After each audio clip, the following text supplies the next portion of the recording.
de la Facultad de Educación de la Universidad de León.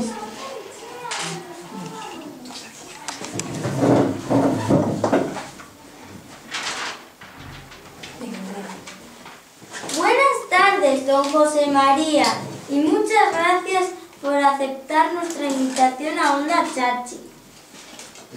Buenas tardes, y el honor es mío estar aquí en esta emisora con Andrea, con Irán, con José, con Isabel, con Cristina, con el director José Luis. Muchas gracias por haberme invitado. Usted es el decano de la Facultad de Educación. ¿Nos podrías decir qué es eso? Es una pregunta muy difícil. Vamos a ver si os lo puedo decir.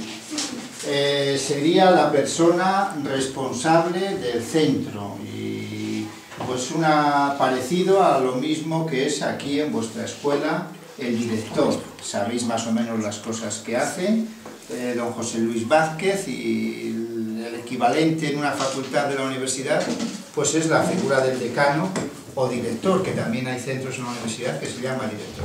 Es un poco el responsable de todo el centro, de todas las actividades académicas y de cualquier tipo que se celebran.